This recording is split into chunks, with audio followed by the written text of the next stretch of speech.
A história começa com um jogador hardcore chamado Kennedy que acaba de terminar um jogo que levou 3 anos inteiros para completar. Depois de zerar esse jogo, ele, encosta ali na cadeira, solta aquele suspiro, pensa em como tudo aquilo foi chato e decepcionante. Apesar do longo tempo que ele levou, o jogo nunca chegou a desafiar ele de verdade. O que o Kennedy realmente deseja é um jogo que leve ele até o limite, algo tão difícil que ele levaria pelo menos 10 anos para vencer. Ele quer um verdadeiro desafio, tá? Não um negócio que ele pode superar só com paciência. Com isso em mente, Kennedy imediatamente começa a procurar o seu próximo jogo. Ele rola a tela, passando ali por diferentes títulos, algumas resenhas e recomendações, só que nada chama atenção. De repente, a tela do computador falha e começa a oscilar. Um texto estranho aparece, oferecendo um jogo que nunca termina e que se passa em um mundo fantástico repleto de magia. Os olhos do Kenichi começam a regalar de empolgação. Ele nunca ouviu falar de um jogo infinito e que, a ideia por si só conquistou ele. Com o coração acelerado, sem hesitar, ele clicou na opção que tinha e depois foi solicitado que escolhesse o nível de dificuldade. As opções variavam, né, do fácil até o difícil, algo comum de alguma forma e desinteressante para ele. Só que, ao rolar mais a página, ele percebeu uma opção extra no final da lista, modo infernal, né, basicamente, que seria o mais difícil de todos. Isso era algo que ele nunca tinha visto antes, e sua empolgação disparou. Talvez esse final fosse um desafio que ele procurava, né? E sem pensar duas vezes, ele escolhe o modo infernal. Em seguida, seleciona a classe invocadora e clica confiante no botão iniciar. No mesmo instante, algo estranho acontece e a tela pisca intensamente. Antes que ele possa reagir, é sugado diretamente para dentro do monitor. No momento seguinte, ele acorda num mundo completamente diferente, como um recém-nascido, chorando ao nascer, né? E aí a família pobre de camponeses que ele tá começa ali a aparecer e tal. Pouco depois do nascimento, um homem o segura com cuidado e lhe dá um nome: Alan. Surpreendentemente, Alan não se sente desesperado com a situação. Na vida anterior, ele era um gamer falido de 35 anos, então ele estava preso no emprego sem futuro. Comparado com aquilo, essa nova vida para ele parece um recomeço. Reencarnar deu a ele uma segunda chance para viver algo melhor e mais significativo.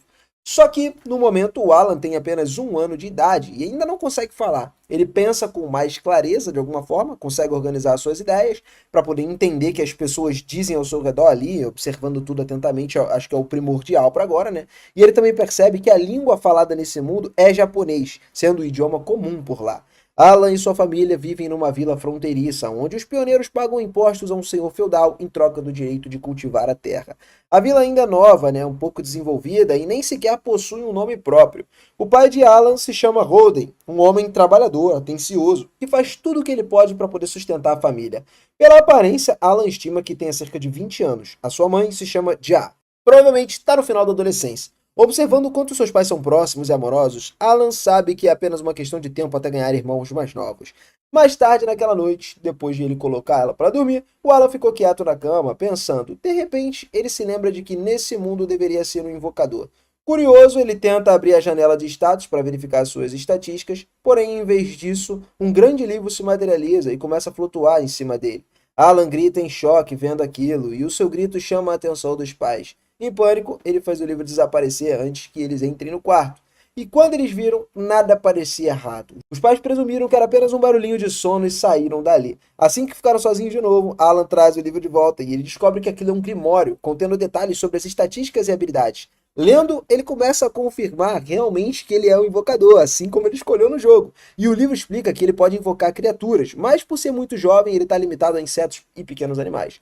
Mesmo assim, o Alan fica extremamente animado, tentando invocar um inseto imediatamente. Só que não importa quantas vezes ele tente, nada acontece. Depois de várias tentativas frustradas, ele se acalma de alguma forma e pensa melhor. Então ele se lembra de outra habilidade descrita no Grimório, que é criar. Ao ativar essa habilidade, finalmente algo acontece. Um cartão de criação do inseto aparece bem na sua frente.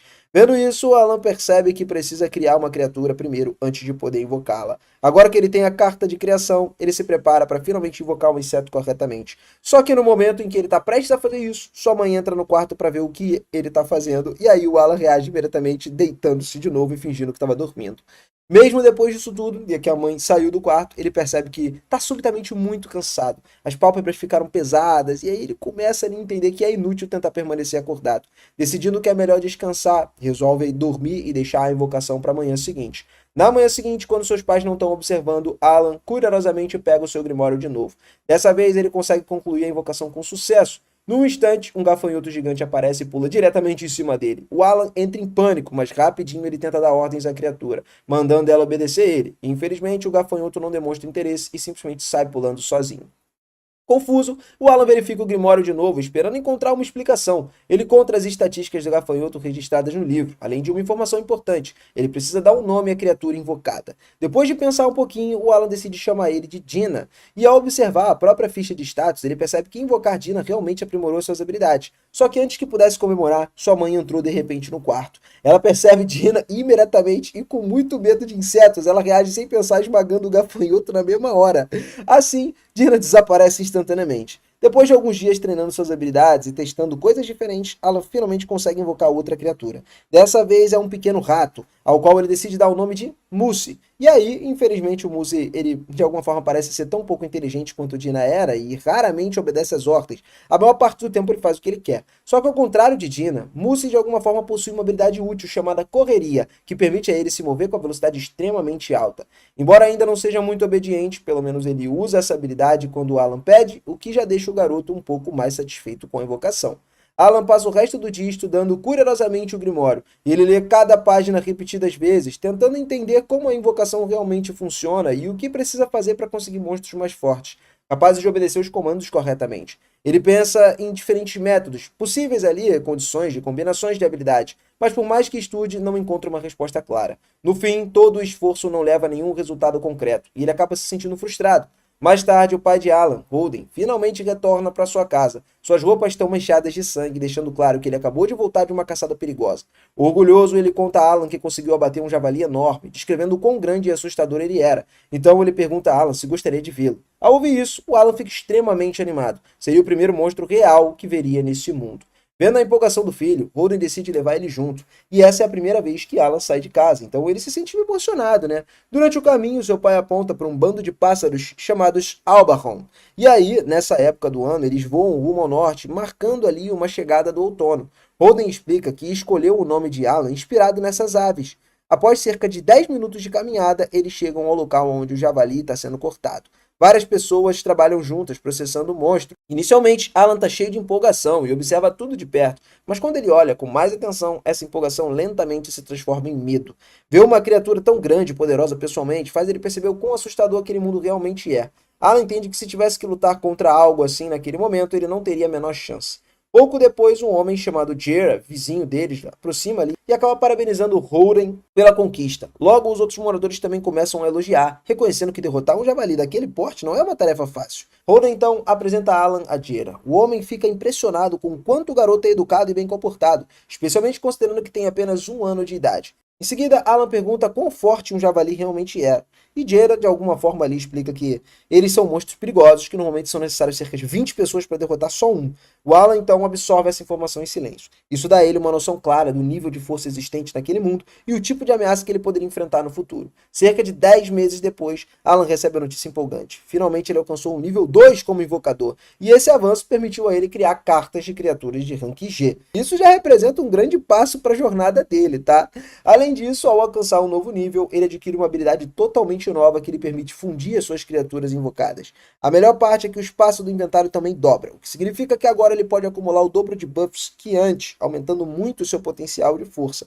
Naquela noite, depois do jantar, Alan está mais animado do que nunca com seu novo nível, a sua nova habilidade, né, de inventário ampliado, e ele se prepara com entusiasmo para testar a sua técnica de fusão pela primeira vez. Porém, logo ele acaba desapontando ao perceber que ainda não consegue utilizar em suas cartas. Mesmo com um MP completamente cheio, não importa o quanto ele tente ou quão cuidadosamente ele siga nesse processo, a fusão simplesmente não ativa. Isso frustra ele, mas ele entende que ainda é muito jovem e não possui força suficiente. O tempo passa e quando o Alan completa 3 anos de idade, já é possível perceber o quanto ele evoluiu na sua trajetória como invocador. Depois de muitas tentativas e práticas constantes, ele finalmente consegue usar sua técnica de fusão em algumas das suas cartas. Por meio desse processo, ele cria uma carta de pássaro e a criatura invoca recebendo o nome de Chappie. Chappie possui uma habilidade especial chamada imitação de voz, que permite a ele imitar perfeitamente tudo que o Alan diz. Ao ouvir a sua própria voz sendo reproduzida pelo pássaro, o Alan ele percebe imediatamente o quão útil essa habilidade pode ser. Ele imagina usar Chappie para confundir os inimigos, atrair monstros para armadilhas ou criar distrações durante as batalhas.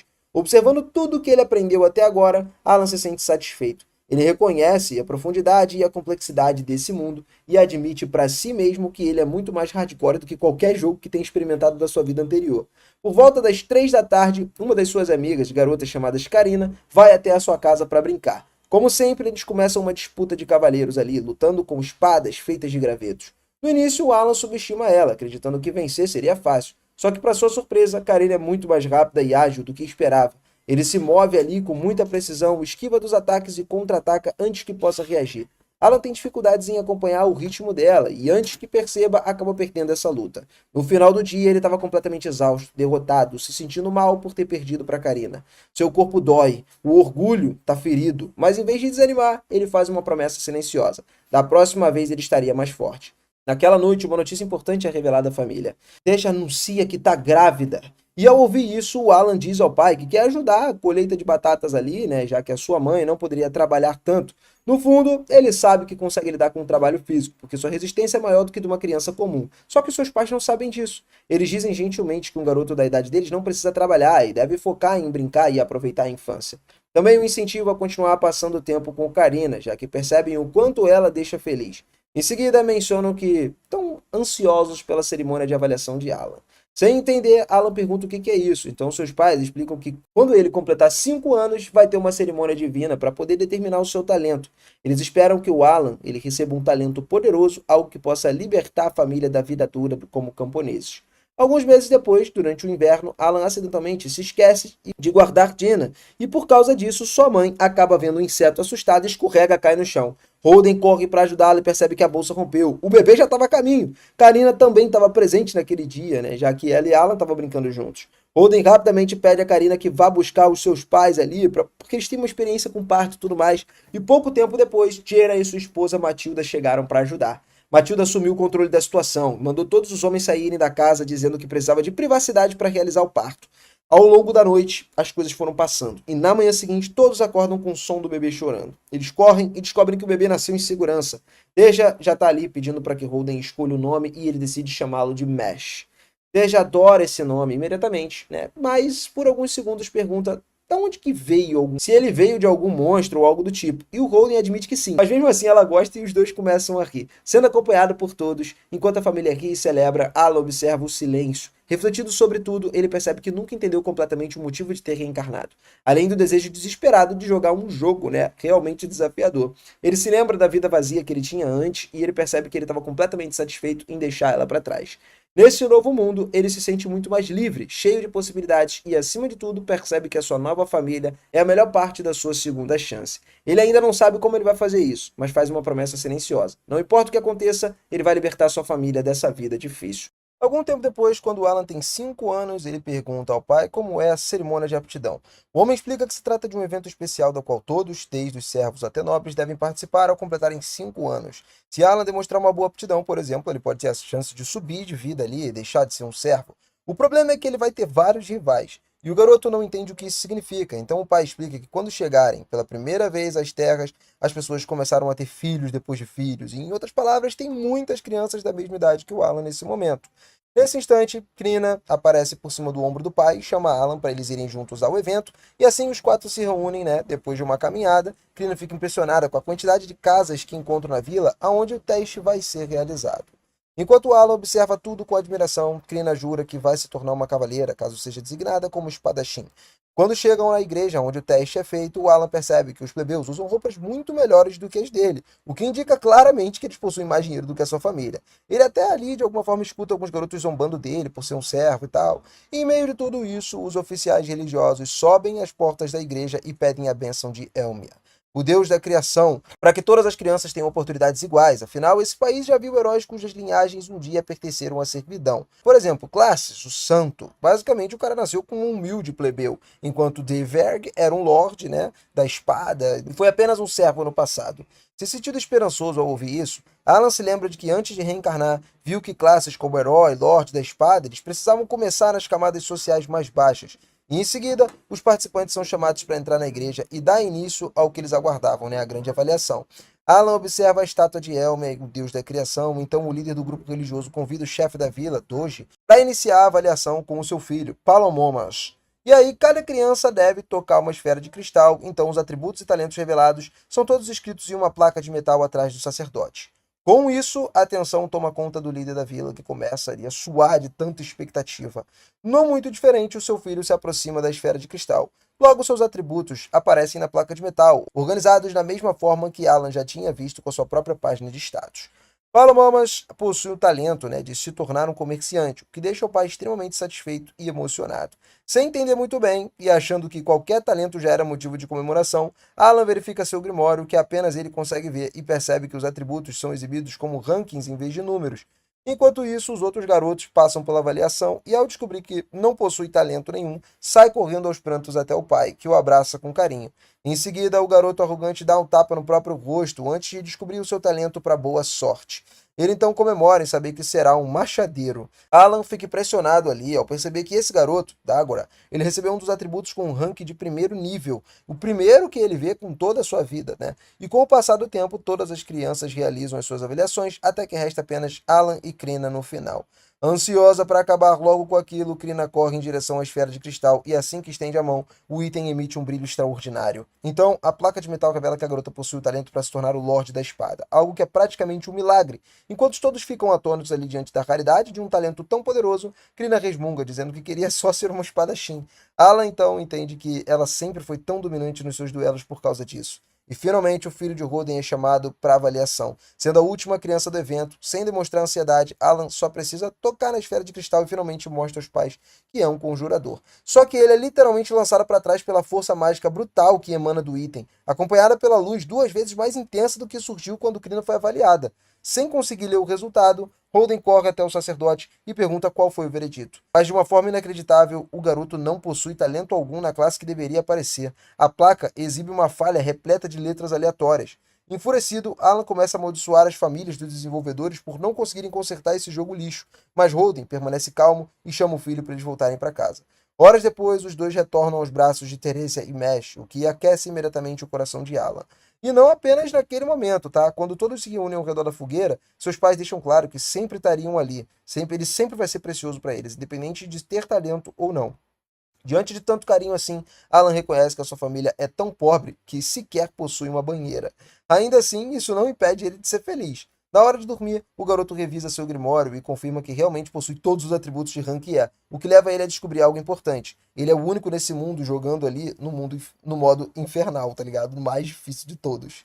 Todos os que participaram da avaliação tinham 5 anos, o que significa que deveriam estar num nível 1, minimamente. Assim como o Alan. Só que parece que o sistema de rankings provavelmente reflete o quanto cada pessoa pode se desenvolver e cada vez mais sobe ela de nível. Assim, a razão do Alan possuir todos os atributos no ranking é isso. O motivo dos seus atributos serem tão baixos é que a velocidade de crescimento no modo inferno é quase que 100 vezes mais lenta do que o normal.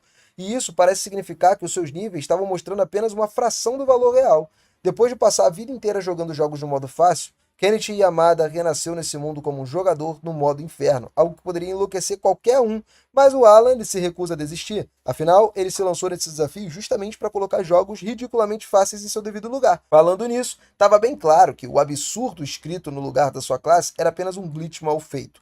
Portanto, os desenvolvedores deveriam consertar isso em breve. E Alan, de alguma forma, estava pronto para reclamar com esses caras até que tudo tivesse perfeito, apenas para provar que ninguém deveria mexer com um gamer sem vida social. Na manhã seguinte, ele pergunta para sua mãe por que o seu pai está daquele jeito, já que o homem vem agindo de uma forma estranha desde a noite anterior. Perto do anoitecer, toda a família vai à casa de Krina para poder comemorar o fato da garota ter sido descoberta como uma Lorde da Espada, e empolgada ela conta ao Alan que a Lorde da Espada é mais forte do que um espadachim comum. O garoto finge não saber de nada, para poder esconder a sua ignorância, e Matilda também comenta que o chefe da vila passou lá para poder presentear a família com uma bebida alcoólica. Tentando esconder a sua felicidade, Holden mantém uma expressão séria e diz que todos deveriam aproveitar a bebida. Alan começa a suspeitar que seu pai esteja com ciúmes de Krina por ela ter se tornado uma Lorde da Espada, mas não acredita que ele seja desse tipo de pessoa. Gerard pede para que Holden dê o primeiro gole na bebida, porque, segundo ele, os visitantes deveriam beber primeiro. E diante da insistência de Gerard, uma discussão começa entre os dois, até que Gerard revela que Holden quer cortar os laços ali entre as duas famílias. Encurralado, Holden explica que não era isso que ele queria, que o talento de Krina é tão extraordinário e que ela pode até se tornar um cavaleiro para servir o país com boa chance de alcançar a nobreza no futuro. Por causa disso, na opinião dele, pessoas importantes como ela não deveriam perder tempo socializando com servos. Com isso, a discussão entre Holden e Jude ali começa a se aproximar de uma briga. Então Alan pede a Crina que faça algo para impedir os dois, mas suas esposas chegam primeiro, mostrando que a agressão física também pode resolver problemas. Matilda deu um soco no rosto do marido, e depois disso, Alan aprende que não deve se mexer com aquela mulher. O garoto pergunta se aqueles dois sempre foram tão teimosos, e ela responde que se tornaram um pouco mais maduros depois que viraram pais, porque antes era trocando soco quase que todos os dias. Teresa diz que os dois casais são amigos desde a infância e que cresceram juntos. Enquanto isso, Matilda conta a história de que, quando souberam da fundação de uma nova vila, 10 anos atrás, os quatro decidiram construir suas próprias casas naquele local. Por isso, as casas deles são bastante parecidas. Holden e Jada começaram a competir novamente, né, para ver quem trabalhou mais na construção, mas acabaram fazendo as pazes depois de beberem o licor que nenhum dos dois trocava desde que se casaram. Ao amanhecer, enquanto trabalha, Jada descobre que a Ordem Noturna estava atrás de Karina. Por esse motivo, junto dos seus amigos, ele leva a filha, né, até a cidade, onde ocorreu a avaliação do dia anterior. Surpreendentemente, a notícia de que existia um Lorde da Espada entre os plebeus se espalhou muito rápido, fazendo com que muitas pessoas já soubessem que Karina era uma criança talentosa. E aí, de alguma forma, Dagora apareceu lá segurando um porrete com um olhar muito furioso. Alan se lembra imediatamente do que aquele garoto que empunhava o machado durante a avaliação. Dagora, ele perguntou a Alan o que ele estava fazendo ali, já que aquela cidade não era um lugar para perdedores sem talento. E imediatamente, Karina, ela se coloca entre os dois para proteger o amigo e Jera precisa segurar a filha antes que espanque o garoto. Nesse momento, a Ordem Noturna chega, impondo respeito à população, observando com admiração a chegada do chefe Xenoth, um Sword Master ali, e os seus subordinados que desceram dos seus cavalos. O chefe da vila chama Jera e sua filha, e Alan, né, percebe que o quão animada a amiga tá com tudo aquilo. Faz apenas 3 anos de que os dois começaram a fingir alguns duelos, e agora ela, diante de uma oportunidade de ouro, poderia duelar, só que Jera não parece satisfeito com a proposta do capitão para que Krina se junte à Ordem Noturna, argumentando que ela ainda é muito pequena e não tem força para empunhar uma espada de verdade. Xenoth não só afirma que a garota é uma Lorde da Espada, como também diz que consideraria a recusa do pai como uma tentativa direta de enganar o Barão Granville. Segundo o oficial, falsificar a avaliação é punível com a morte. E ao ver o pai hesitar, ele declara que seria necessário verificar o talento da criança, se é legítimo ou não. Diante da situação, o chefe da vila propõe um duelo. Jera implora por misericórdia, mas Xenoth declara que, se Krina de alguma forma não lutar, ela seria executada junto com a sua família.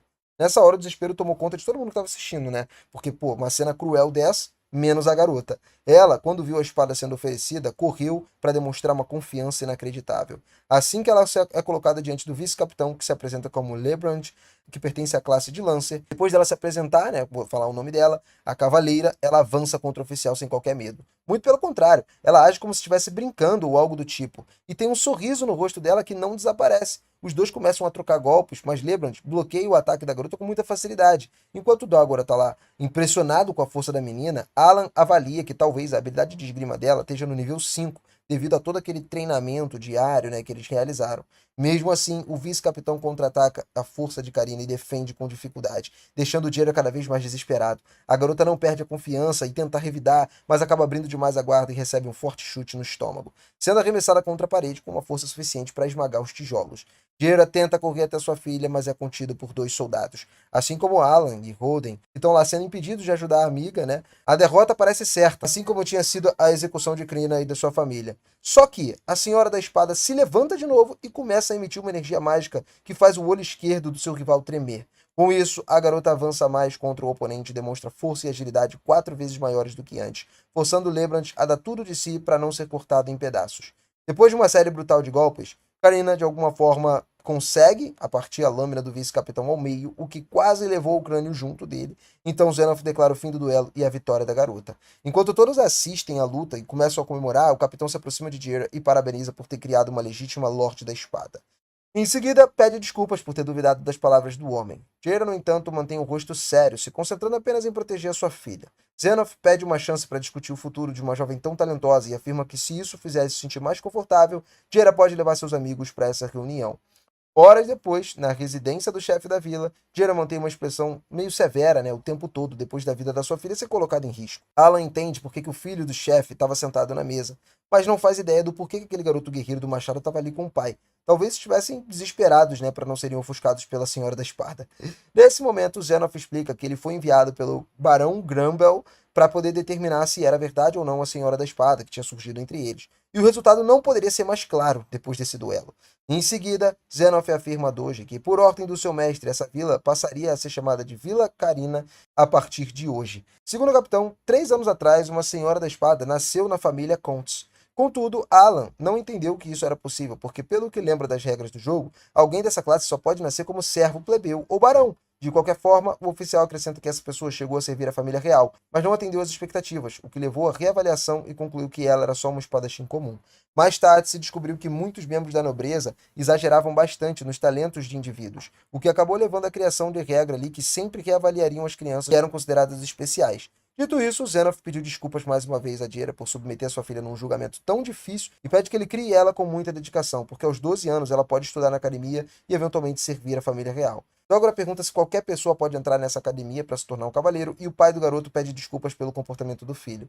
Interrompendo a conversa, o capitão ele demonstra paciência e responde que o instrutor será enviado para aquela vila. Portanto, Togora deve se dedicar aos estudos e ao treinamento para conquistar a aprovação na academia.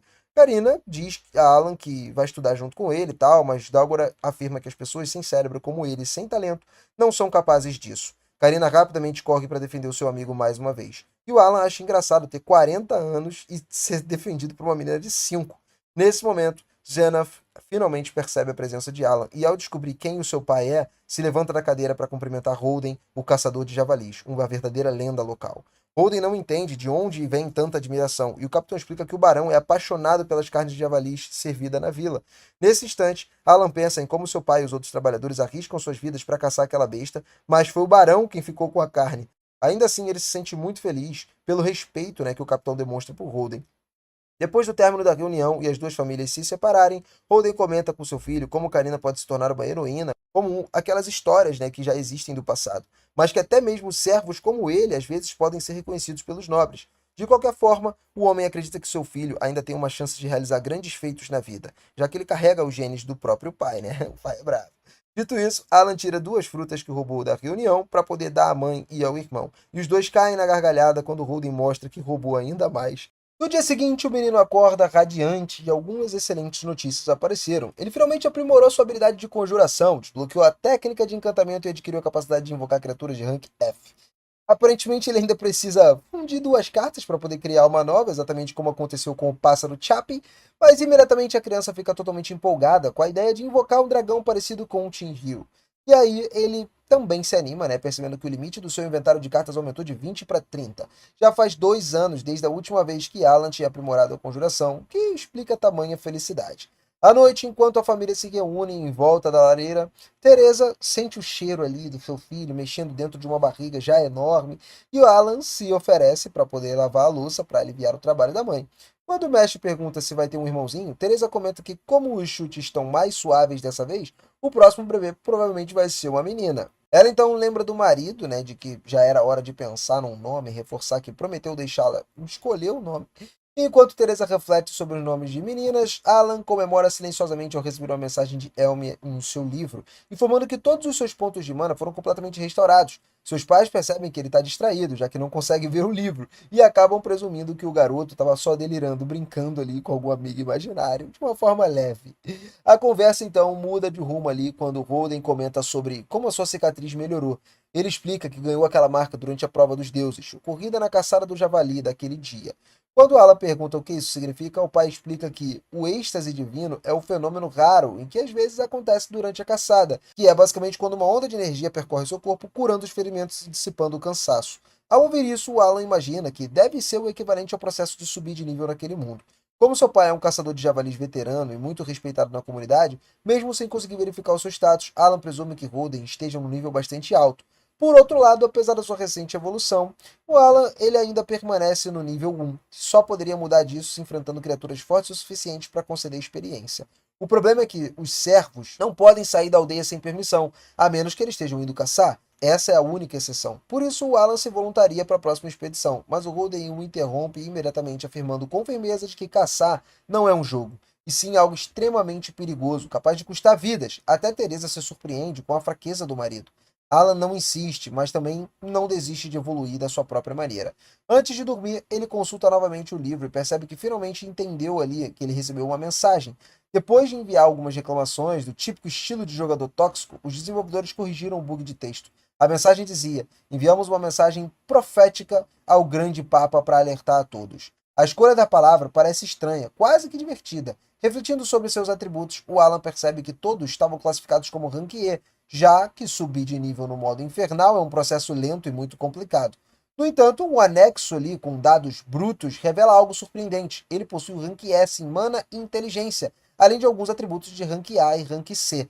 No geral, isso coloca aproximadamente no mesmo nível de Karina. Animado, ele decide testar suas habilidades de encantamento em Dina, e o resultado é aumentando os atributos ali do monstro. Resistência e agilidade funcionam como buffs para o invocador, só que o encantamento ele não altera o bônus base. O invocado, Den de alguma forma não fica maior e nem mais intimidador, mas claramente mais forte. Isso mostra a Alan que ser um invocador é muito mais do que só chamar criaturas gigantes. Mais tarde, Dia entra na sala e se assusta ao ver Dan lá, acabando por pisar no pobre criatura e matá-la novamente. Alguns dias depois, Roden sai para uma caçada. Enquanto isso, Alan passa várias noites encantado, removendo alguns encantamentos ali, né, até descobrir que os efeitos das cartas não desaparecem. Isso significa que, enquanto ele tiver mana sobrando, o ideal é encantar todas as cartas do seu inventário.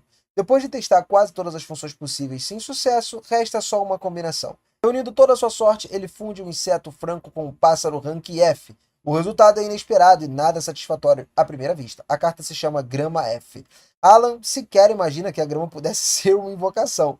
Por outro lado, a carta concede um impressionante bônus de até 12 pontos de mana, o que para um invocador é ouro puro. Normalmente ele levaria décadas para evoluir no modo infernal, mas talvez essa carta encurte o caminho em alguns anos.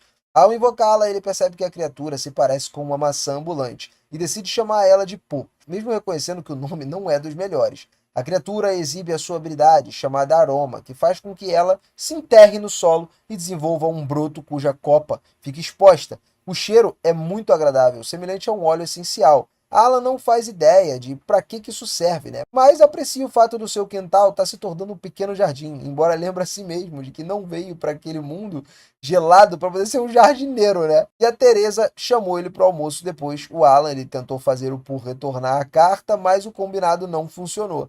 Quando a mãe se aproximou, viu o broto estranho no quintal, admirando o aroma, e Alan também se pergunta qual é exatamente o propósito daquele cheiro.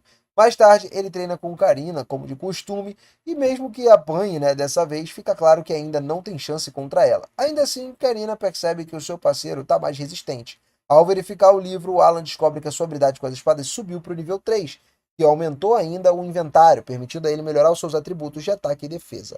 Ele começa a suspeitar ali que o aroma tenha algo a ver com isso. Após algumas horas de treino, o Alan já lançou pedras no mesmo ponto de uma árvore cerca de 20 mil vezes, o que abre um buraco no tronco, mas sem qualquer sinal de subir de nível. Além disso, ele não pode dedicar todo o tempo no treinamento porque ele precisa ajudar a mãe grávida a cuidar do irmão mais novo. Ao entardecer, Alan observa toda a migração ali dos Albarron. São aves ali inspiradas no seu nome. Quando a noite cai, Holden demora para voltar da caçada e isso acaba preocupando todo mundo, né? De repente, os companheiros de Holden surgem sob uma chuva intensa, carregando ele gravemente ferido sobre uma tábua de madeira. Gerald explica que Holden foi atingido no estômago por um javali, só que o ferimento foi cauterizado e o sangramento foi contido. Eles conseguiram mantê-lo vivo graças a uma erva medicinal extremamente cara, a flor de Müller, e Teresa se surpreende, até lembrando das moedas de ouro recebidas do cavaleiro, né, como pedido de desculpas pelo tratamento dado a Karina. Alguns caçadores começam a culpar plebeus pelo ocorrido, e a gritaria acorda Mesh, que começa a chorar diante da cena assustadora. Os homens então decidem sair para dar espaço à família, e depois disso, Alan pergunta a Jera o que realmente aconteceu. Jera explica que recebeu as ordens para incluir plebeus na caçada. A carne de javali era valiosa para os nobres, e os servos não têm escolha senão arriscar suas vidas naquela ocasião. Os plebeus eles se sentiam confiantes por causa da fama do Holden, considerado uma lenda, né? No entanto, quando a situação ficou perigosa, eles entraram em pânico e fugiram, arruinando toda a estratégia. Holden tentou salvar um deles e acabou gravemente ferido. Depois de ouvir tudo isso, o Alan se sentiu completamente inútil. Ele passou a noite tentando ajudar a mãe, mas ele está exausto. No meio da madrugada, Holden acorda gritando, tomado pelo pânico. Nesse momento, Alan percebe o quanto tem sido egoísta, pensando apenas em ficar mais forte. Afinal, do que adianta você ter força sem um propósito? A vida é cruel para os servos, que no caso é a classe que ele pertence, né? Para eles, aquilo não é um jogo. Essas pessoas, elas entregam tudo que elas têm o tempo todo, matam um leão por dia para poder sobreviver. E o Alan ainda tem um irmãozinho para cuidar, além de outro vindo aí no meio do caminho, tá? E em meio a tudo isso, Jera chega com a parte da carne do Holden, né, que cabe à família, e fica aliviada ao ver o parceiro apresentando tá um pouco melhor do que antes. Ela promete ajudar a família a se proteger do frio, do inverno ali, enquanto o marido de Teresa estiver impossibilitado de trabalhar. Motivado, o Alan pede ao pai que descanse e promete proteger a família. Dessa vez, Holden não discute e não tenta impedir ele, porque a expressão do menino é tão pura de determinação que não tem nem o que fazer. E a partir de então, o Alan começou a participar das atividades mais leves junto do grupo de servos. Por mais estranho que pareça, ele demonstra uma força inacreditável para as crianças da sua idade. Dadas as circunstâncias, ele se cansa de fingir fraqueza e decide mostrar sua verdadeira força. A situação é desesperadora. Como a aldeia já vê Karina como heroína, ninguém entra em choque ao vê-lo realizando trabalhos braçais. O conjurador, então, remove todos os bônus de mana e os converte em força física. Para justificar isso, ele usa a desculpa de que herdou a força do pai desde que começou a trabalhar. Com o passar dos dias, Alan percebe o quão injusto é o sistema. Os nobres acabam ficando com a maior parte de tudo que os servos coletam, e pouco se sobra, mal garantindo a sobrevivência deles durante o inverno que está se aproximando. Certo dia, Tebos, o chefe da aldeia, aparece na casa de Holden acompanhado com um jovem que acabou causando o ferimento do caçador. Eles levam frutas, né, numa forma de pedido de desculpas, e Alan sente raiva em ver o rapaz se ajoelhar, tomado pelo arrependimento. Holden não o trata com condescendência e orienta o garoto a ser mais cuidadoso. No entanto, quem realmente levanta a voz é Teresa, deixando claro que um erro daquela criança quase custou a vida do seu marido, o que a vida humana é muito valiosa, independente da classe social. Nesse momento, os servos do amigo se aproximam e acompanham até a porta, demonstrando afeto, respeito, admiração. Aquilo faz o Alan concluir que tem os melhores pais do mundo. Mais tarde, ao encontrar o raro momento de folga, Alan abre o espaço do campo ali e conjura um bando de sapos salteadores. Em seguida, se esconde na floresta. Ele arma várias armadilhas e usa a habilidade de provocação para atrair animais que veem os sapos como presas. O objetivo é garantir carne o suficiente para atravessar o inverno. A estratégia funciona, mas só até certo ponto, afinal não é um animal comum que aparece, e sim um Alba-Arreron gigantesco, um monstro de rank B. Ao verificar o seu status, o Alan percebe que a sua habilidade de encantamento subiu para o nível 2, aumentando os atributos das criaturas também encantadas de mais 10 para mais 20. Todas as cartas no seu inventário estavam agora encantadas, e mesmo diante disso, determinado a proteger sua família, o Alan não recua. Ele atira uma pedra na cabeça da criatura, aproveitando o momento para trazer uma surpresa, né, avançando, e desfere um golpe com a espada de madeira no pescoço do monstro. Só que ele recebe um chute muito violento como resposta. Depois ele invoca vários cães, cuja principal habilidade é a mordida, e a Martilha cerca o Albarron e ataca, conseguindo causar algum dano, né? Só que, um a um, os cães são derrotados pelo monstro. O Alan tenta atacar novamente com a sua espada de madeira, mas recebe um golpe ainda mais forte que o anterior. Além disso, a cada criatura derrotada, ele perde um bônus concedido por elas, enfraquecendo seus atributos e deixando ele extremamente vulnerável. Lógico que o nosso prota tinha que agir o mais rápido se ele não quisesse virar comida de pássaro. Então, quando a oportunidade surgiu, ele invocou duas sanguessugas, que imediatamente começaram a sugar o pescoço da criatura. Alan nunca tinha testado elas antes, mas felizmente, como esperado, ele possuía a habilidade de drenar energia, e isso enfraqueceu o pássaro o suficiente para que ele tivesse uma chance de fugir.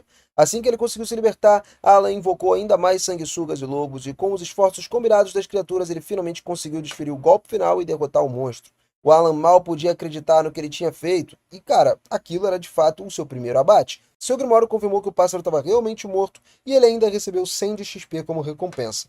Mais tarde naquele dia, o Alan voltou para casa, né, carregando aquele pássaro, deixando toda a família sem palavras.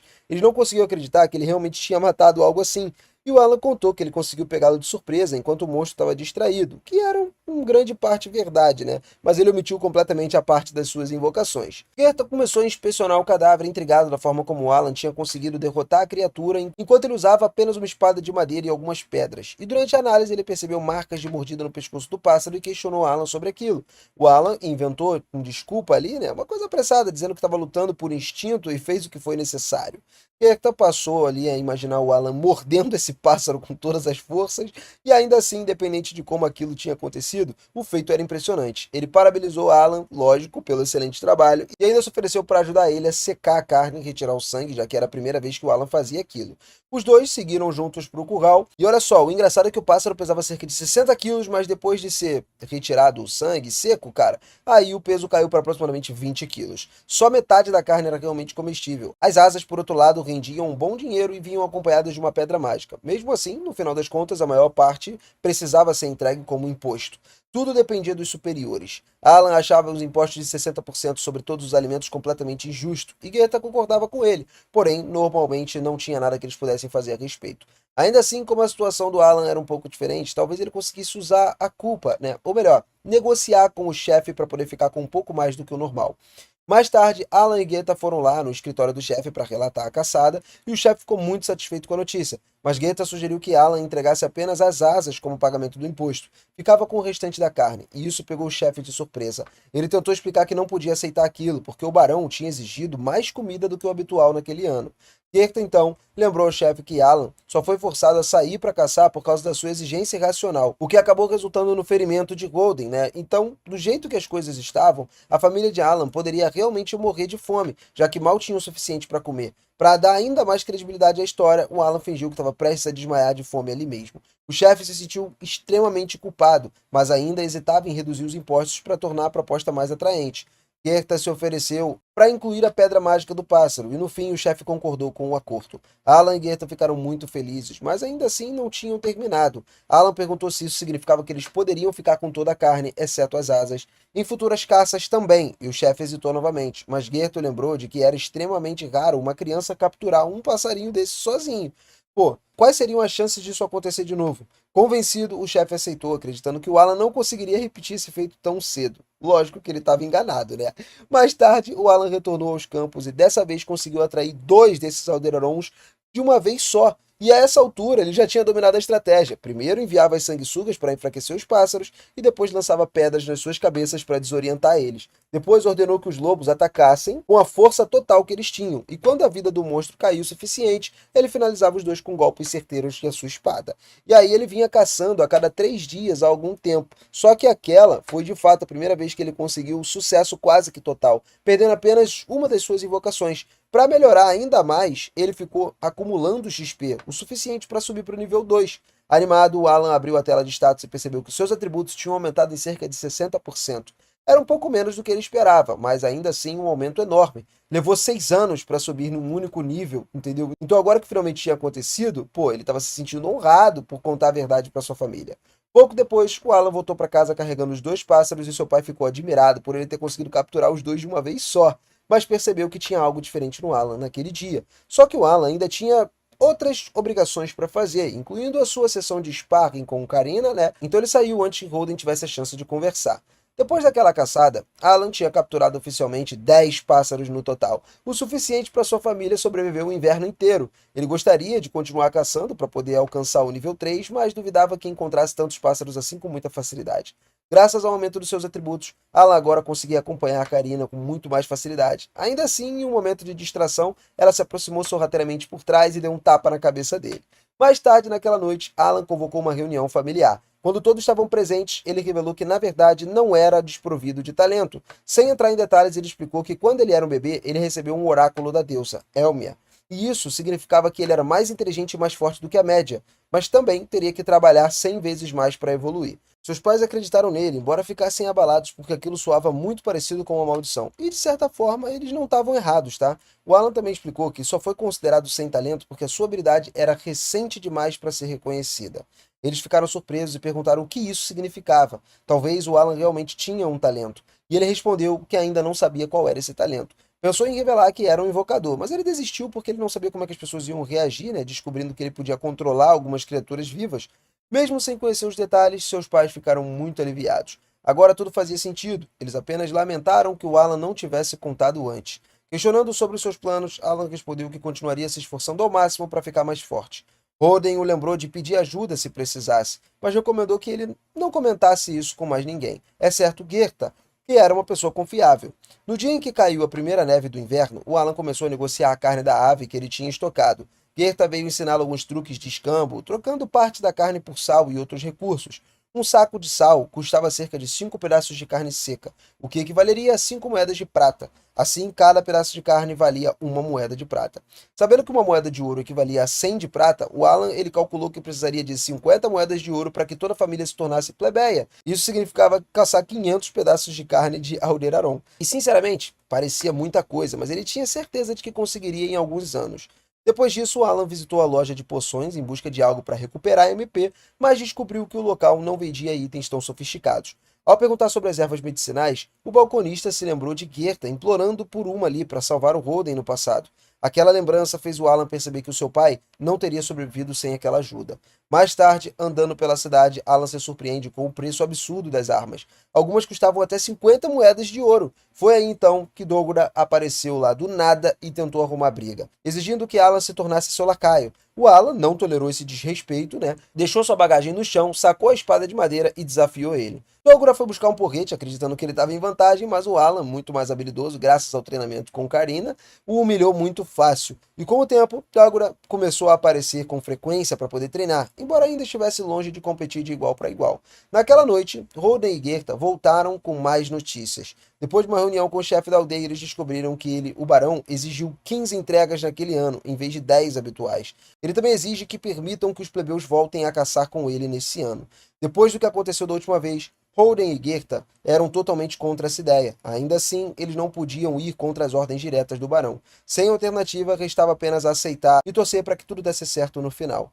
Nesse momento, Alan se pronuncia e diz a todos que ele tem um plano. O verdadeiro problema de permitir que os plebeus participem das caçadas é que, na prática, eles são quase inúteis. No entanto, o Alan possui incontáveis horas de experiência em praticamente todos os MMOs imagináveis, e ele estava confiante de que poderia transformar até os novatos mais desastrados em alguém útil para a equipe. Por isso, ele pede para ficar encarregado do treinamento dos plebeus antes dessa caçada. Na manhã seguinte, Alan e Rodan se juntam num grupo de plebeus ali que vai acompanhar eles na caça ao javali. Quando avistam Alan, a maioria fica chocada, vendo que o garoto tão jovem está participando de um negócio desse, e Rodan rapidamente explica que todos seguirão um método de caça dele. Que Alan tá ali só para observar um pouquinho, ganhar um pouco de experiência. O Alan garante educadamente que não vai ser um fardo e faz uma reverência em agradecimento por permitirem que ele os acompanhe. Embora parte dele desejasse de alguma forma participar mais ativamente, ele sabe que a prioridade é ajudar a treinar os novatos. Seu foco é dar a eles alguma experiência de campo, coisa suficiente para que eles consigam contribuir mais nas próximas caçadas, porque ele não quer que ninguém se machuque gravemente, como aconteceu com seu pai no início, né? Que ficou todo ferido ali, com javali no ano anterior. Um dos homens, então, se aproxima discretamente de Holden e pede desculpas por ter ferido ele, uma coisa que tinha causado naquele acidente e tal, e o Holden minimiza a situação com um sorriso, dizendo para ele não se preocupar. Em vez disso, ele lembra o grupo que devem manter os olhos na caçada de hoje, né, e deixar o passado para trás. Com isso, o portão da floresta se abre, rangendo, e a equipe começa a iniciar ali a sua aproximação.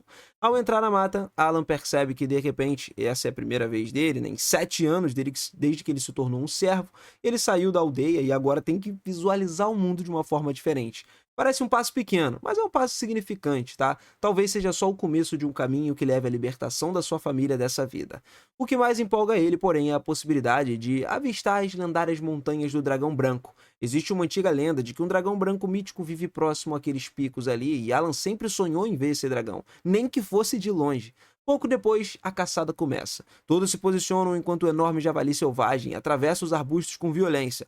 No momento certo, a equipe de isca vem ali entrando em ação para poder direcionar aquela fera. O grupo de contenção assume em seguida mantendo o javali no lugar que eles tinham que ficar, impedindo ele de avançar, né? E assim que o animal fica cercado, o grupo de ataque avança para finalizar o trabalho. Alan observa tudo com muita atenção, percebendo que é a mesma formação e estratégia que o seu pai e os veteranos usavam há décadas, entendeu? A coordenação, o timing, o sistema é muito bem ajustado. E vendo tudo de perto, ele entende o quão inteligente e eficiente aquilo realmente é. Depois que o javali finalmente é abatido, os plebeus sentem ali uma onda de orgulho, né? Para eles, realizar uma caçada bem-sucedida assim é como superar uma aprovação divina.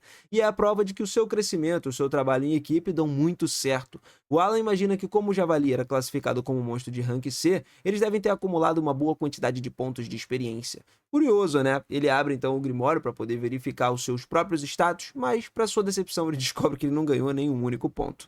Pensando melhor, ele percebe que faz um certo sentido. Ele não lutou de fato, ele só observou de fora. Ainda assim, ele se sente satisfeito de alguma forma em ver os outros subirem de nível e começa a acreditar que, todo mundo pode acreditar mais em si para evoluir cada vez mais. Quando as coisas começam a se acalmar, o Alan começa a conversar casualmente com alguns aldeões e o assunto muda para carne de monstro. Eles passam a trocar algumas histórias sobre criaturas mais saborosas que eles já prepararam, já comeram, e um dos homens claramente é fã da culinária com a carne de monstro, tá? Ele se oferece para ajudar o Alan ali a cortar qualquer fera que ele trouxer. O Alan nota mentalmente essa oferta e decide aceitar ela, ela. Então ele leva o homem até o seu estoque de garças alba.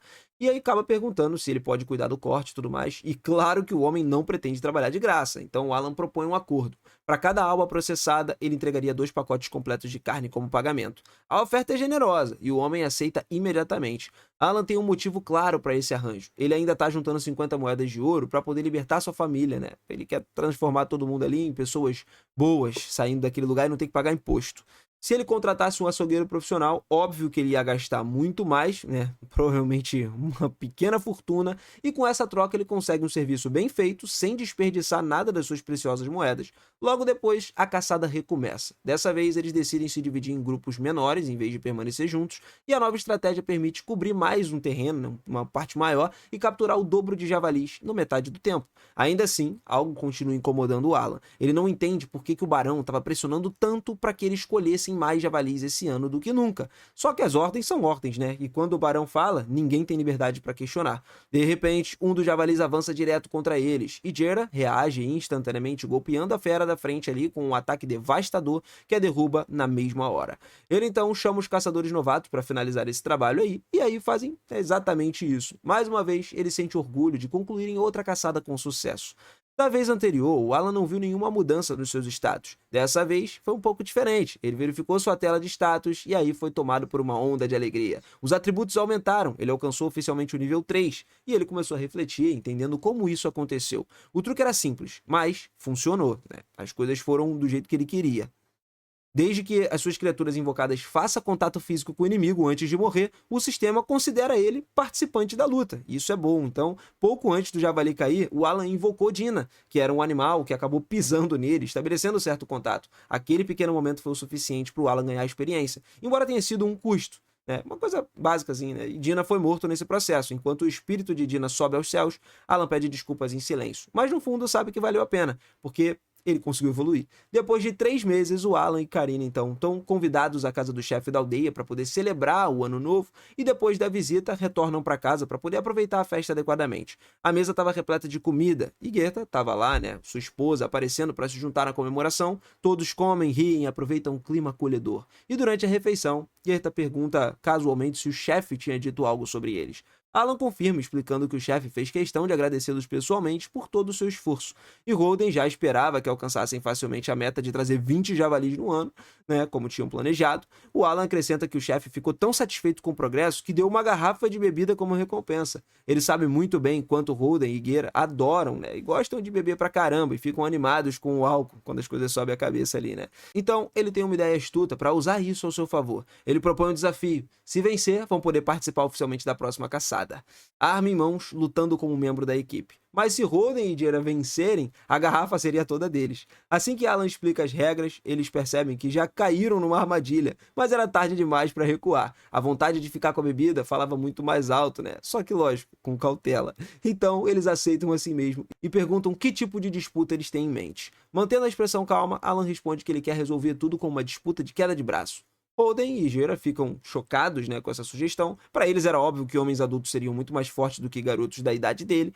Ainda assim, com a garrafa em jogo, eles decidem aceitar. O que eles não sabem é que o Alan estava preparado. Ele vinha guardando algumas cartas que aumentavam a sua força justamente para um momento como esse. E com elas, ele tem certeza de que pode enfrentar alguns homens adultos como Holden e Jera sem problema, de igual para igual. Jera começa a se adiantar primeiro ali, confiante de que aquilo vai terminar em segundos. No começo, ele nem leva o Alan a sério, mas assim, eles entrelaçam as mãos e a disputa começa. A expressão de Jera muda completamente, tá? Os olhos começam a se regalar, percebendo que Alan tem muito mais força do que ele esperava. O garoto se mantém firme, se recusando a ceder 1 centímetro sequer, e Jera reage com tudo, forçando contra aquela pressão ali, mas o Alan fica lá, com o braço parado. Por fim, ele bate a mão na mesa, vencendo a rodada. Impressionado, Alan faz uma anotação mental. O atributo de força de Jera provavelmente está entre 150 e 200. Então chega a vez de Holden, e desde o início o Alan percebe que não seria tão fácil assim. A força de Holden parece estar em outra liga completamente diferente.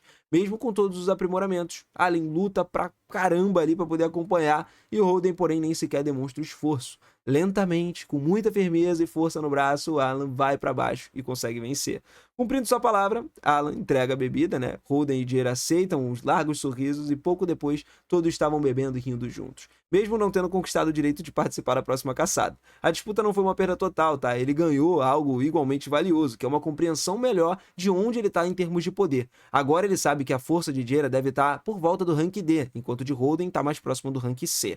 Holden, então, deixa muito claro que a menos que ele consiga vencê-lo num teste de força, ele não vai permitir que Alan participe das caçadas ao javali. Em vez de se desanimar, Alan usa isso como motivação. Ele estava mais determinado do que nunca a treinar mais duro para provar o seu valor. Pouco tempo depois, o Alan percebe algo novo. Seu nível de invocador aumenta novamente. E ansioso para ver o que mudou, ele rapidamente pega o seu grimório e abre.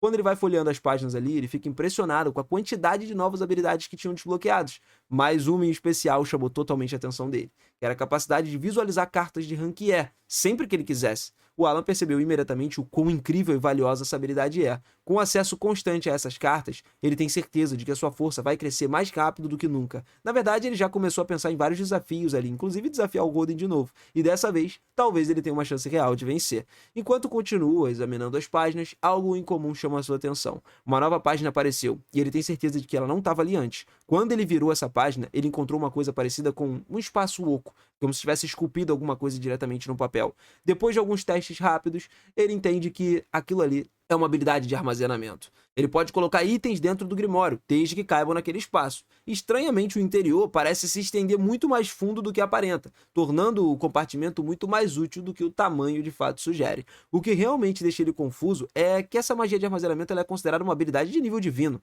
É extremamente rara e muito poderosa nesse mundo. Então, por que alguém como ele teria acesso a algo assim, do nada? O momento não parece aleatório. É quase como se alguém ou alguma coisa quisesse que ele recebesse essa habilidade exatamente nesse momento. No dia seguinte, o Alan decide testar sua nova habilidade de invocação de rank E. Ele pega uma pedra mágica e ativa essa habilidade. A primeira criatura que surge é um inseto, uma borboleta radiante com asas deslumbrantes que sai brilhando à luz. Ela é inofensiva, tá? Mas a aura mágica dela é inconfundível. Curioso é que ele invoca de novo e dessa vez vem um tigre dente de sabre que se materializa e o Alan instintivamente recua vendo esse tigre. Com as presas enormes, o corpo poderoso, a fera ela parece aterrorizante. Só que depois de observar ele por algum tempo ali, ele percebe que estava completamente dócil e não representava ameaça nenhuma. Aos poucos ele vai se acostumando com a presença e decide chamar ele de Tama, oficialmente recebendo o tigre como novo membro da sua equipe em crescimento. Depois disso, o Alan tenta fundir duas das suas invocações, mas ele encontra um certo problema. Cada fusão consome uma pedra mágica, e essa descoberta acaba mudando tudo. Se ele quiser continuar evoluindo as suas invocações e fortalecer-se cada vez mais, ele vai precisar de um estoque constante de pedras mágicas. A única forma que ele conhece de conseguir elas é matando coelhos com chifre. À noite, o Alan comenta com seu pai que ele tem algumas questões ali das pedras mágicas e tudo mais, e para sua decepção, o Holden dá uma má notícia. Os coelhos com chifres são bichos que não vão aparecer nem tão cedo. Um fosso defensivo foi cavado recentemente, né, ao redor da vila, bloqueando as rotas habituais dos monstros. Isso significa que a fonte fácil de pedras mágicas do Alan foi embora, secou completamente. Ele ficou frustrado e pensou a noite toda, passou aquilo ali vendo o que ele ia fazer. Algumas outras opções. Na manhã seguinte, enquanto Karina estava lá ocupada treinando e dando outra surra em Doug, o Alan vai conversar com Palomas sobre alguma coisa e ele pergunta se sabe algo sobre pedras mágicas. Palomas, bem informado sobre o assunto, explica que as pedras de rank D e C geralmente são encontradas na capital real e valem uma boa quantia. Já as de rank E são praticamente inúteis e às vezes ficam simplesmente espalhadas por aí. Para provar o seu ponto, Palomas pega uma do chão e casualmente joga para Alan antes dele sair andando. Esse gesto simplesmente acende algo no peito do Alan. Acabou. Se as pedras de rank E são tão fáceis de se encontrar assim, então ele não vai precisar de monstros. Ele vai coletar elas sozinho. Com a ajuda dos aldeões, o Alan começa. Vai recolhendo pedra por pedra e com o tempo ele acumula um bom estoque de pedras mágicas de rank E. Usando elas, invocando todas as criaturas de rank E disponíveis para ele, ele vai lá e assim que termina a última invocação, um javali selvagem sai do nada no meio da floresta, avançando direto na sua direção. Mas as feras invocadas, elas entram em ação instantaneamente, reagindo no mesmo momento, abatendo aquele animal com um único golpe. O Alan mal tem tempo de comemorar quando o outro javali aparece, e de novo, uma das suas invocações intercepta, neutralizando a ameaça, sem que ele precise mover um dedo. Então ele pisca e toda a cena desaparece. Era só uma visão que ele estava tendo. Ele fecha os olhos mais uma vez, mergulha na sua reflexão, e 7 longos anos como servo, sem mentor, sem manual, só na tentativa, erro e esforço incansável passam ali. Tudo que ele aprendeu e descobriu sozinho, agora tudo começa a fazer muito mais sentido para ele. Cada tipo de invocação tem o seu propósito. Tipos de insetos são ideais para enfraquecer inimigos. Tipos de grama oferecem cura. Tipos de pedra, especialidade na defesa. Tipos de ave se destacam no reconhecimento. Tipos de fera vão lidando com combate direto, entendeu? Juntos, todos eles formam uma equipe completa. Tudo o que o grupo tradicional precisa, que seria controlado por uma única pessoa, é o que ele tem. Essa é uma essência do verdadeiro poder de um invocador. E agora ele finalmente entende por que ele recebeu a habilidade de armazenamento. Não foi uma coisa aleatória. Ela existe porque ele precisa carregar um enorme suprimento de pedras mágicas para que o seu exército consiga resistir. Eles exigem isso. E com essas criaturas, bichos o suficiente, né, à sua disposição, o Alan realmente acredita que um dia ele vai poder superar até mesmo o poder do Rei Demônio. E assim a gente finaliza mais um episódiozão aqui do canal. Então, se você curtiu, capricha no like, se inscreve no canal e ativa o sininho para você não perder os próximos vídeos, né? Porque agora o Alan tá num nível surreal e a gente precisa acompanhar muito mais dessa história. Vamos ver a evolução e que tipo de bicho que ele pode invocar daqui pra frente. Eu conto com a tua força aqui e te vejo no próximo vídeo. Valeu!